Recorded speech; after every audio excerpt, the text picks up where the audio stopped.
Hi అండి, నమస్తే. నేను వేద. వెల్కమ్ బ్యాక్ టు ఎంత అందమైన జీవితం. మనం ఇవాల్టి వీడియోలో మనీ ప్లాంట్ మొక్క గురించి తెలుసుకుందామండి. మనీ ప్లాంట్ మొక్కని గుబురుగా ఎలా పెంచుకోవాలి, వాటిని మనం ఏమేం ఫర్టిలైజర్ ఇవ్వాలి, అలాగే మనం ఇంటి ముందు ఎక్కడెక్కడ పెట్టుకోవచ్చు అనే దాని గురించి ఫుల్ డీటెయిల్గా ఈ వీడియోని అయితే చూద్దామండి. మరి మీలో ఎంతమంది మనీ ప్లాంట్ని పెంచుకుంటున్నారు అనేది నాకు కింద కామెంట్ సెక్షన్లో కామెంట్ చేయండి. నా దగ్గర మాత్రం ఒక వెరైటీయే ఉందండి. మనీ ప్లాంట్ చాలా వెరైటీస్ ఉంటాయి. నా దగ్గర ఉండే వెరైటీ మాత్రం ఒక్కటే అనమాట. గ్రీన్ అండ్ ఎల్లోయిష్ కలర్లో దాని లీవ్స్ అయితే వస్తాయండి. మరి మనీ ప్లాంట్ లీఫ్ నుంచి, అంటే మనీ ప్లాంట్ ఆకుల నుంచి మనం మళ్ళీ మొక్కని ఎలా పెంచుకోవాలి అనే దాని గురించి డీటెయిల్గా వీడియో ఉన్నాయండి. డిస్క్రిప్షన్ బాక్స్లో లింక్ ఇస్తానండి. ఎవరైనా చూడని వాళ్ళైతే చెక్ చేసుకోవచ్చు. సో ఇకపోతే మనం మనీ ప్లాంట్ని గుబురుగా పెంచుకోవడానికి చాలా నానా సాహసాలు చేస్తూ ఉంటామండి. ఒక్క తీగ వస్తుంది, తీగ మొత్తం పైకి వెళ్ళిపోతుంది. అలా పైకి వెళ్ళినప్పుడు కింద ఉన్న కొమ్మకి ఆకులన్నీ వచ్చి అలా ఆకులన్నీ పండిపోయి రాలిపోతూ ఉంటాయి అన్నమాట. సో అలా రాలిపోయేసరికి కింద ఉండే మనీ ప్లాంట్ స్టెమ్ ఏదైతే ఉందో అవి మొత్తం ఖాళీగా కనిపిస్తుంది. పైనకి వెళ్ళేసరికి పైన మాత్రమే ఆకులు ఉంటాయి, బాగా పచ్చగా ఆకులు ఉంటాయి అన్నమాట. సో అలా కాకుండా మనం కింద పాట్లోనే గుబురుగా ఎలా పెంచుకోవాలి అనే దాని గురించి ఇవాళ వీడియో అండి. మరి లిక్విడ్ ఫర్టిలైజర్, ఏ లిక్విడ్ ఫర్టిలైజర్ ఇస్తే మనీ ప్లాంట్ అనేది బాగా పచ్చగా వస్తుందో నేను ఈ వీడియోలో చెప్పబోతున్నానండి. ఇక్కడ ముందు అయితే మన మనీ ప్లాంట్ మీరు చూడొచ్చు, చాలా పచ్చగా, అలాగే చిన్న చిన్న చిగుర్లు గుబురుగా కూడా ఉందన్నమాట. ఇక్కడ మీరు చూస్తున్నారు కదా ఎన్ని చిగుర్లు వచ్చినాయి చూడండి. ఒక్క మొక్కకి చాలా అంటే చాలా చిగుర్లు వచ్చినాయి అన్నమాట. కొంతమందికి మనీ ప్లాంట్ గురించి చాలా అపోహలు ఉన్నాయండి. ఏంటి అంటే మనం ఇక్కడ పెట్టుకుంటే మంచిది కాదు, అక్కడ పెట్టుకుంటే మంచిది కాదు అని చెప్పి చాలామంది నమ్ముతారండి. మరి మీలో ఎంతమంది నమ్ముతారో నాకు కామెంట్ చేయండి. నేను మాత్రం ఎక్కువగా నమ్మనండి. నమ్ముతాను, కానీ అలా అని చెప్పి మూఢనమ్మకాలు నాకైతే లేవన్నమాట. అక్కడే పెట్టాలి, ఇక్కడే పెట్టాలని ఏం లేదన్నమాట. నేను ఇంటి ముందు అందాని కోసం, అలాగే మనకి డస్ట్ ఎక్కువగా వస్తుంటుంది కాబట్టి ఇలాంటివి ఏమైనా పాదులు లాంటివి వేసుకుంటే మనకి ఇంటి లోపలికి వచ్చే డస్ట్ అనేది కొంచెం కంట్రోల్ అవుతుందని చెప్పి నేను ఇంటి ముందు అయితే పెంచుకుంటానండి. ఇంటి లోపల కూడా నేను పెంచుకుంటాను, అవి మాత్రం నీటిలోనే పెంచుకుంటాను.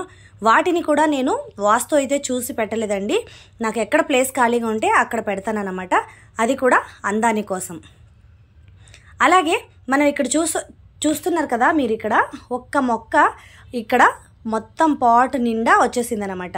అంటే మనం పెంచుకునేటప్పుడు ఇలా రౌండ్గా చుట్టుకోవాలన్నమాట. పాట్ లోపలికి వచ్చిన తీగలన్నీ ఇలా వస్తూ ఉంటాయి కదా, మనం మొక్క పెట్టినప్పుడు తీగలు అయితే వస్తూ ఉంటాయి కదా, వాటిని పైనకి వెళ్ళనివ్వకుండా అలా పాట్లోనే చుట్టి మీరు పెట్టాననుకోండి, మొక్క అనేది చాలా బాగా గుబురుగా వస్తుంది అన్నమాట.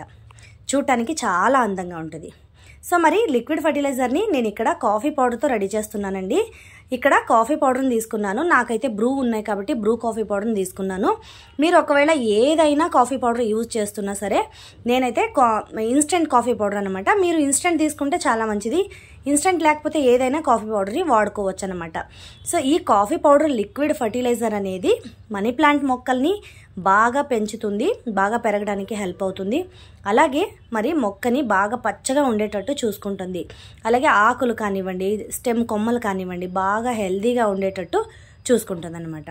ఇలా మీరు వేసిన తర్వాత ఒక 2 అవర్స్ దాకా ఉంచేయండి. దీన్ని 2 అవర్స్ ఉంచిన తర్వాత దీన్ని మిక్స్ చేయండి. ఇలా ఒకసారి బాగా మిక్స్ చేసి మీరు ఇలా డైరెక్ట్గా కూడా ఇచ్చుకోవచ్చు అన్నమాట.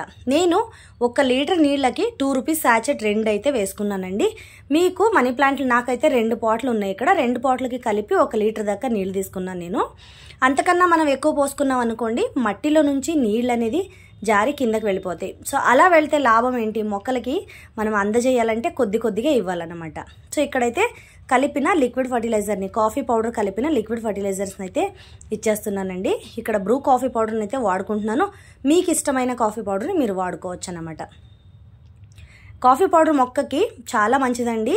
అందుకే నేను నెలకు ఒక్కసారైనా తప్పకుండా ఇలా కాఫీ డికాషన్ అనేది ఇస్తూ ఉంటానండి. టీ డికాషన్ కూడా చాలా జనం ఇస్తారు, కానీ టీ కన్నా కాఫీ డికాషన్ అనేది చాలా మంచిదన్నమాట. కాఫీ డికాషన్ ఎప్పుడు ఇవ్వాలి అంటే చలికాలంలో, అలాగే వానాకాలంలో ఇస్తే మొక్కలకి చాలా మంచిదండి. మీరు ఈ కాఫీ డికాషన్ని పూల మొక్కలకు కూడా ఇచ్చుకోవచ్చండి. దాని గురించి కూడా డీటెయిల్గా ఒక వీడియో అయితే చేస్తాను, తప్పకుండా. ఇప్పుడు ప్రస్తుతానికైతే మనీ ప్లాంట్ గురించి చూద్దామండి. మీరు ఎండాకాలం అప్పుడు కాఫీ పౌడర్ని మొక్కలకు అస్సలు ఇవ్వకండి. బాగా ఎండగా ఉన్నప్పుడు మీరు కాఫీ డికాషన్ కనుక మొక్కకిస్తే మొక్క ఎండిపోయే ఛాన్స్ అయితే బాగా చాలా ఎక్కువగా ఉందండి. వానాకాలం అప్పుడు కానీ మీరు మొక్కకి ఇలా డికాషన్ వేశారనుకోండి, మట్టి లోపలంతా చాలా తేమగా ఉంటుంది కదా, ఆ తేమ అంతా కొంచెం ఆరటానికి ఈ కాఫీ పౌడర్ హెల్ప్ చేస్తుంది అనమాట. మట్టి లోపల వేడిని పుట్టిస్తుంది, అప్పుడు మొక్క అనేది బాగా హెల్దీగా వస్తుంది అనమాట. సో అందుకే వానాకాలం అప్పుడు కానీ చలికాలం అప్పుడు కానీ మొక్కకి కాఫీ పౌడర్ చాలా మంచిదన్నమాట. సో చూసారు కదండి, ఇవాళ వీడియో అయితే ఇదేనమాట. ఈ వీడియో కనుక మీకు నచ్చితే తప్పకుండా వీడియోని లైక్ చేయండి, షేర్ చేయండి. అలాగే మన ఛానల్ని ఎవరైనా కొత్తగా చూస్తున్నట్లయితే తప్పకుండా మన ఛానల్ని సబ్స్క్రైబ్ చేసుకోండి. పక్కనే ఉన్న బెల్ ఐకాన్ని క్లిక్ చేయండి. నేను పెట్టే ప్రతి ఒక్క వీడియో నోటిఫికేషన్ మీకు వస్తుంది. వీడియో యూస్ఫుల్ అని అనిపిస్తే మీ ఫ్రెండ్స్ అండ్ రిలేటివ్స్కి, ఫ్యామిలీకి వీడియోని అయితే తప్పకుండా షేర్ చేయండి.